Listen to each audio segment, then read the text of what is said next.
From the Fans Talk Wrestling family at fanstalkwrestling.com and in collaboration with TNAMecca.com, this is Fans Talk TNA. It's a weekly conversation about what's going on in the world of TNA and Impact Wrestling. After the episode is over, head on over to TNAMecca.com for more exclusive TNA conversations. This is episode 15, was recorded live on February 3rd, 2015 on FTW015.com. My name is Garvin, and I'm once again joined by Nick. Say hello, Nick. Hello, Garvin. Now, today is a special episode. It's actually going to be our TNA Lockdown 2015 pre-show. We're going to be predicting and previewing the entire card, but we've got a bunch of stuff to get through first, so let's get right into it. First of all, David Calvo, it's at acalvo01 on Twitter, said, "Great show, very positive and objective at the same time. Glad to hear the positive TV rating story. It's refreshing to hear positive things about wrestling TNA in particular when they're doing things right." Definitely totally agree with that statement. Thanks for tuning in, and definitely happy that you found the show. Also, shout-outs to at BloodRain75 and at Cinema Diashla on Twitter. Both of you guys, you publicly tweeted that you liked our videos on YouTube, which is awesome. Very, very appreciative. Kyle Williamson, who is definitely not Kyle Robinson. Now that the dust has settled, and he said this over on TNAMecca.com in the comments section. He said, now that the dust had settled, here is my question. On the road to lockdown, what do you guys think about the pay-per-view on TV aspect, and what match are you looking forward to most this week? And also, what's your take on this week's ranking system, and who do you guys think should be in the top 5? So, first of all, we are going to be previewing Lockdown a little bit later on in the conversation, so stay tuned for that. But let's go ahead and talk about this week's ranking system. I'm struggling. I am struggling to appreciate this list overall. I don't know about you guys. I don't know about you, Nick, specifically, but I'm having a hard time following this all together. But here's this week's list. At the bottom, we have EC3 still at 5. And, the reasoning is that he's going to stay there. Like last week, he went down. He went down in the rankings because he was focusing on Jeremy Borash. This week, he stays at number 5. Because he's focusing on Rockstar Spud and not the title.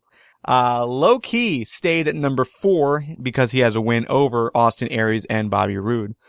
EY jumped to number 3. So basically last week he had gone out of the listing. He was number 2, went out of the top 5. Now he's back to 3. And that's because, and I'm serious on this.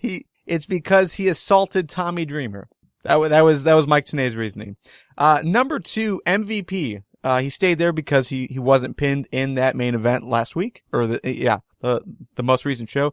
And Bobby Roode is still your number 1 because he deserves his rematch and EY keeps causing him problems. That's your top 5. Samoa Joe's no longer in it. He was in there the first week. Austin Aries, who actually has a physical title shot coming to him, was dropped from the rankings for absolutely no reason. Mike Tenay just stated at the very top, Aries is no longer in the top 5. So Nick, you can hear my negativity here, but what's your thoughts on this top 5? Do you like Tenay's reasoning on why people are moving in and out? Not particularly. I don't really understand the criteria. The problem seems to only have been exacerbated since last week. Yeah. Because Aries, I can understand him going down on the rankings because he did suffer the pin, but for him to be dropped down entirely in favor of keeping Low Key and EC3 on the list, that makes no sense to me. And EY, again, it makes sense that he would rise up in the rankings a bit, but not because he attacked Tommy Dreamer. If that was the case, then if we'd had rankings a year ago, Dixie Carter would be on the list. Yeah. So MVP being where he is, I think he should actually be number 1 since he wasn't pinned and he did come out looking strong, whereas Roode got screwed out of the opportunity by EY. So, yeah, it's the majority of the people on the list I think belong there. It's just I don't agree with the reasoning for where they're at right now. And I don't think Low-Key and EC3 should be on the list either. Yeah. See, I'm thinking about like what would be my top 5, and I'm with you. 1 and 2 is Rude and MVP, so we're cool with that as far as what Mike Tenay has and what we think. EY definitely belongs there. I don't know why he dropped out of the top 5 last week. He definitely deserves to be there just because of the story they're telling. Low-Key, no way. I would have never put Low-Key in there. Austin Aries belongs in this top 5 as well. But I don't know. As far as placement goes, I'm okay with Rude being at number 1. But yeah, like you said, MVP, he looked the strongest out of the 3. So I would say, yeah, MVP 1, Rude number 2, EY at 3, maybe Austin Aries at 4. And that 5th spot, I don't know who I would give it to because there isn't really anyone else there. I mean, you can maybe think Kurt Angle. You can maybe think Samoa Joe. But EC3 for sure does not belong in that list. Again, it's like he dropped from the list the week before because he was focusing on Jeremy Borash. This week, he's focusing on Rockstar Spud. And guess what? Neither are title races. So he's obviously not focusing on a title race. Therefore, he shouldn't be in this list. It's crazy. It's crazy. Yeah, I'd absolutely put Kurt Angle in at number 5 because he's at least declared his intentions for the belt. Yeah. So, okay. All right. So, yeah, that would be pretty much our top 5. I don't like this list. I think they could do much better. Blue in the live chat is saying this is why I'm not really a fan of the ranking systems. They tend not to make much sense a lot of the time. And I think overall that's a good explanation of what we have here. But I think you can do it well. You just need to stop trying to fill it with people that don't belong in there. Like, just keep it in the storyline that you have, and I think they would do very well. Simon in this week's chat over on TNAMecca.com, he said, Chris Masters, is he any good, and why hasn't TNA tried to sign him? Do you have an opinion on this, Nick? Not especially. I never watched much of Chris Masters when he was in the WWE, and I understand that he's a decent wrestler, at least, but to me, if TNA is going to be signing WWE or ex-WWE talent, there's either got to be a really compelling reason for them to be there, i.e. Tyrus being EC3's bodyguard, or they've got to be an exceptional wrestler, such as signing Kurt Angle or signing Bram as a decent example of that. Right. So with that in mind, I don't really see a reason for Chris Masters to be there. Yeah, I mean, overall, Chris Masters is good. I liked him in WWE. I think they dropped him way too quickly. But where is he? I mean, the last time I heard Chris Masters, I think he was like saving his mom from a fire or something. I don't know. That was like 3 or 4 years ago, and that was it. That was like his last hurrah in the news.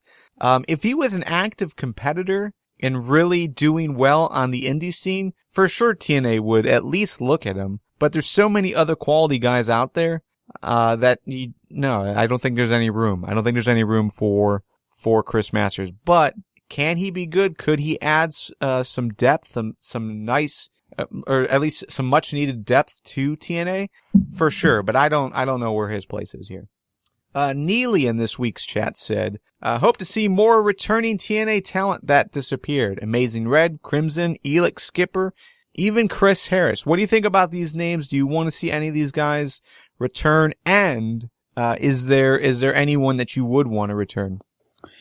Out of the 4 names mentioned, I wouldn't mind seeing Amazing Red or Crimson back. I don't really remember Elix Skipper all that well. I know he was pretty good in Triple X, but that was a long time ago, and I haven't really heard much from him recently. Right. Chris Harris, from all accounts, he's kind of been a disaster ever since he tried his hand at WWE. So I haven't heard anything about him since. So I really couldn't say. Yeah. Let's see, returns that haven't already happened is kind of a tough one because there have been a lot of returns lately. Yeah, and this is a hard conversation to have too because TNA did release some quote unquote spoilers about upcoming shows. So a name that I had on my list for wanted returns happened. Yeah. I guess the name foremost in my mind right now, it'll probably never happen, but Taylor Wilde. Taylor Wilde, yeah.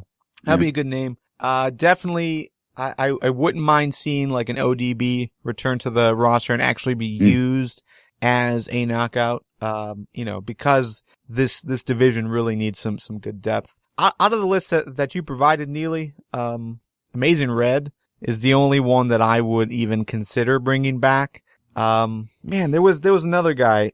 Shoot. He was a hard ass, and he was an X Division guy, kind of older, maybe blonde, like really short blonde hair. He was just he was just an overall jerk. I forget what his name is though. I had it when we started. Now I can't remember what his name was. Yeah, I can't picture him. Anyways, out of this list, I don't really like any of these guys. Chris Harris for sure. I don't like. I don't think I ever liked. I don't think I ever liked Crimson. Yeah, I mean the whole streak angle was. I don't think it really worked out all that well. I liked, like, right at the very end of his tenure in TNA, I liked the idea that they played with of putting him and Gunner in a tag team. I thought that could have been at least a decent move.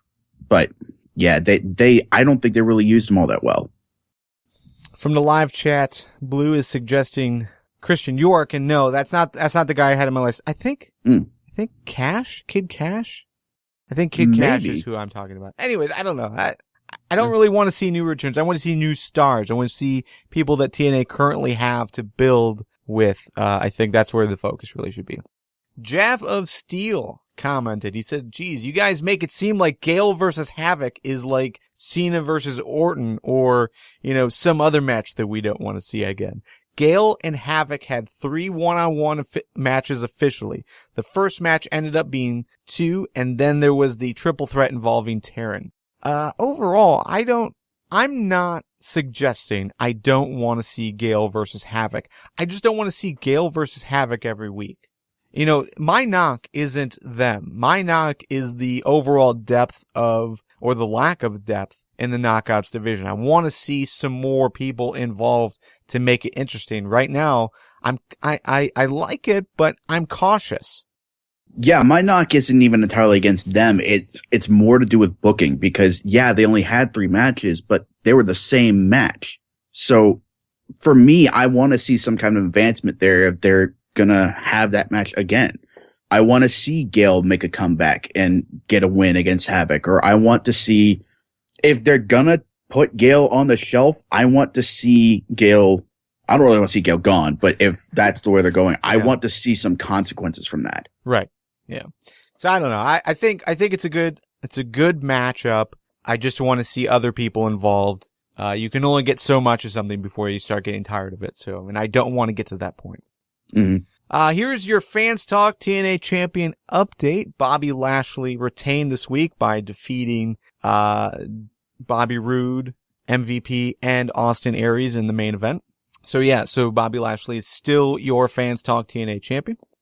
And then let's jump into, basically our favorite moment, least favorite moment, MVP of the night, and grade. This is something that TNAMecca.com has with their ringside review column this week. Big Dog, was the writer. So his favorite moment was the Bram Magnus segment. What did you think? What was your favorite moment? I did enjoy that quite a bit. Me personally though, I was most entertained by EC3 spoiling the tag match and then quote unquote not introducing the bromance because that's Zema Ion's job. So just that little segment was enormously entertaining to me. Right. My favorite moment is going to go to Taz explaining to Josh Matthews the idea of lockdown. As far as the event, it seemed like this was all new to Josh Matthews and Taz was schooling him. I thought that was pretty nice, especially because there is a new audience. So explaining it the way they did, I thought was really effective. And also Josh's first encounter with the Monsters Ball, just his reactions to everything, I thought were amazing. Just overall, it was nice to hear someone experiencing something like that for the first time. For sure. The least favorite moment. According to Big Dog, there were no bad segments on the entire show. Do you agree? I agree with the sentiment about the segments from TNA's side. The crowd, on the other hand, it's the New York crowd, you've got to be really careful in how you handle them and manipulate them to get responses you want, especially during women's matches. And the crowd was just so all over the place. And every time there's a knockouts match, they automatically start shitting on it. And every time the knockouts start proving them wrong. And every time you get a better than Divas chant, but then for whatever reason, somebody started a "We Want Puppies" chant. Right. Yeah, you are echoing my fail of the week, basically. My least favorite moment was the crowd. It was the "We Want Puppies" chant, which was right after the "Better Than the Divas" chant. It's like, make up your mind, guys. Do you want quality women wrestlers, or do you want what the WWE divas provide? You can't have both. So I don't know. I'm with you. I feel like we're getting some good wrestling, and the crowd just will not relent for whatever reason. It's another one of these things where the crowd picks their moment to take over the show instead of enjoying the wrestling match that we're getting. Yeah. From the live chat real quick, Blue says his least favorite moment was the random bringing back of Tommy Dreamer again to be the voice of reason. Yeah, I hope that doesn't become a recurring thing every time a longtime face turns heel, because he did it with Dixie Carter, and now he's doing it with EY. It's already gotten tired, because you know how it's going to end. Right. And it's not a new concept, using WWE as an example. Every time there's like a big match that has to do with like hardcore rules or something like that, they bring out Mick Foley to be the voice of reason. Mm-hmm. So the most recent example of that was Bray Wyatt versus Dean Ambrose, and I forget which match it was. Maybe the TLC match. I don't recall. Yeah, doesn't matter. But it's a concept that's used a lot, where you bring out a veteran who has experienced whatever you're going through and tries to, be that voice of reason. But I don't know. I mean, it's okay. It was random for sure. But hey, it did put EY back on the unlocked top 5 rankings. So It did have some positives. MVP of the night. I'm going to say Rockstar Spud. He showed a ton of fire going into the match, coming out of the match. And as always, he entertains, like that segment where he's introducing Mark Andrews' sites in New York City, like the Washington Monument and the White House. I know it's ridiculous, but I just love that sort of coming to America shtick, which I need a Rockstar Spud remake of that movie in my life badly. And this was also I think the first time where Spuds really showcased his wrestling ability in an Impact ring. Yes. And that echoes my MVP of the night. It also goes to Spud. Seeing Spud finally wrestle was fantastic. And overall, I also have to give a hand to Taz and Josh Matthews on commentary. I thought that they really continued the story well, really told the match as well. So, definitely MVPs of the night for all three of those guys. Your grade. What's your grade? I'll give it an A this week. Not perfect. There were a couple bad points, but they weren't matches. They weren't focal points. So I think those can easily be overlooked in favor of the rest of the content we saw this week, like Brand versus Magnus, Spud, all the other stuff. Yeah, last week you had given him a B. So from a B, you give him an A. Big Dog went from an A- to an A. And then I'm sticking with a B+. Again, I don't necessarily want to hand out A's just yet. I like what I'm seeing overall, but I think there's still a lot of room to improve on things. It's like, the 5-star match controversy. A to F is 5. I don't want to start handing out 5 stars. So overall, I'm going to go with a B+. I think there's a lot of positives, but, definitely room for improvement. So, okay. We went super long, but that's how it's going to be, I guess. This week in TNA is Lockdown. Every match is going to be inside the 6 sides of steel. So let's start from the bottom of the card, go up, give our predictions and overall thoughts on how things have been going so far. So first of all, we've got Rockstar Spud and Mark Andrews versus Tyrus. Who do you got, Nick? I've got to go with Spud and Manders. If it weren't for the fact that Spud seems to be finally getting his comeuppance against EC3, I think I might lean the other way, but Spud's on fire right now, and I don't see them extinguishing that against what is essentially a flunky. Yeah, I don't like how they've built up Tyrus. Like, they bring in this guy to be like the meat, to be the heavy, to overall beat down everyone who is trying to go after EC3, and he's failed. He's failed just about every single time, it seems. In segments he's really strong, like he's carrying Rockstar Spud by the belt. But overall, match-wise, Tyrus just has not been given a good start for sure. But because of that, I'm gonna go with Rockstar Spud and Mandrews as well. I think just having two of these really fast guys going after Tyrus is going to be too much for him. I could even see maybe this ending in like a double count out or some kind of sketchy finish where EC3 does get involved. But yeah, overall, Rockstar Spud Mandrews win. Havoc versus Awesome Kong. What do you think? I think this is Havoc's match to win. In each confrontation that they've been in, since Kong came back, Kong has come out looking strong, and Havoc hasn't been looking that great. So if they're going to build Havoc up to the point where we all remember Kong is at, then Havoc's got to either win or find some other way to look strong. I have a hard time predicting this match because, like you said, like I want to see Havoc look strong at some point. So I would almost want this match to be either a countout or a DQ finish or something, so that Havoc can stay strong and lose, and Awesome Kong can still look dominant, but not get a win over Havoc. I think it's too soon to do that. But overall, I think the way that they've pushed Havoc is almost playing second fiddle every single time they've gone together. Awesome Kong has looked strong, hasn't really done a whole lot yet, but still has looked very strong. So to me, it feels like that's where they're going to go. They're going to go with an Awesome Kong win, but I won't be surprised if it's a DQ finish or something like that. Oh, shoot. Cage matches. Yeah, there is no counter. What am I talking about? Yeah, I mean, that doesn't preclude an alternative to a clean win, but yeah. Well, I don't know. I don't know that. But I'm going to go with Kong still. Awesome Kong wins. Yeah, I mean, there's still always a possibility that the ref could throw it out if he deems someone's not able to continue. So I don't know. Maybe. Well, if someone is unable to continue, then they would lose via ref's decision. Yeah, but it still wouldn't be a clean loss. Sure. You're right there. Okay. Hardys challenged for the tag team championships. They go up against Storm and Abyss. Any chance Storm and Abyss lose? Not to the Hardys, I don't think.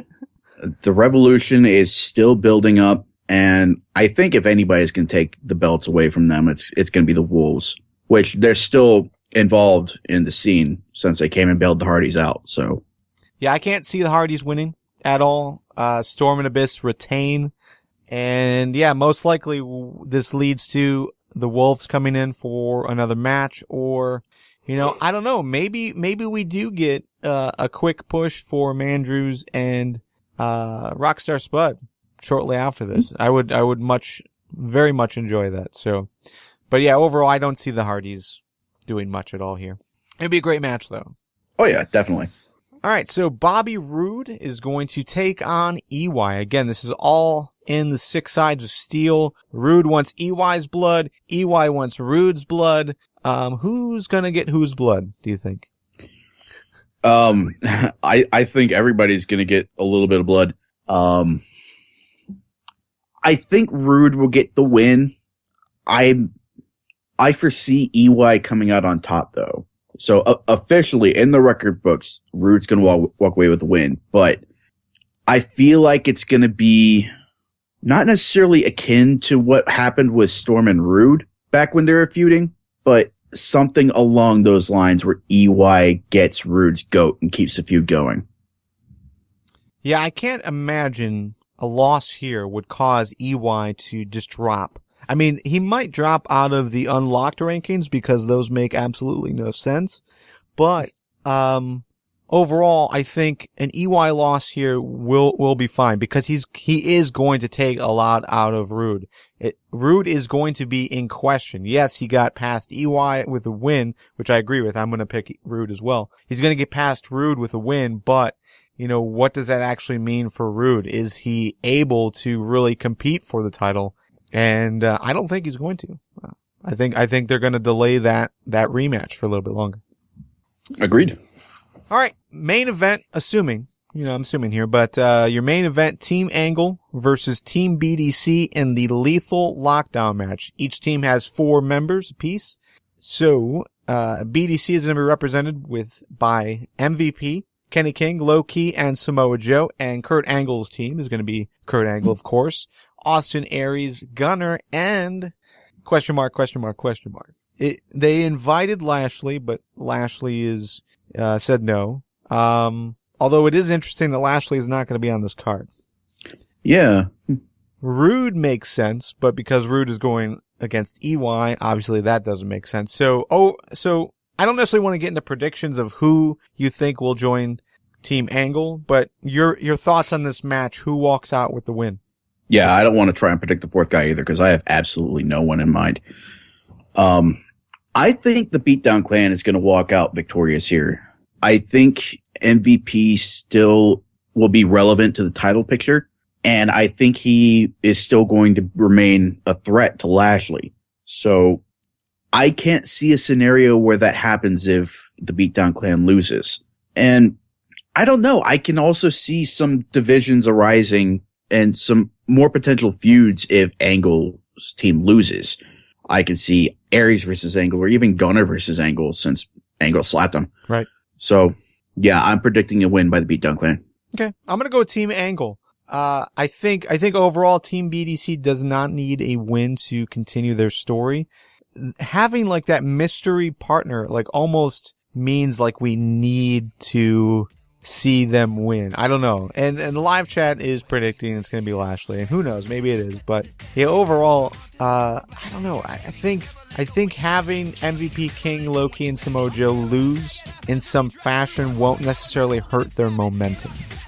And plus, a lot of these guys are going to be fighting for the title moving forward. MVP and Samoa Joe, definitely. Angle, definitely. So, this is just a feud to continue, the overall story, but this isn't the climax. This isn't going to end and they're going to go their separate ways and, Kurt Angle's going to go for the title and Kurt Angle alone, At least that's my thought. So, yeah, I'm going to go with Team Angle. And that's our predictions for this week. It's, again, TNA Lockdown. It's going to air this Friday. We'll see how our predictions go.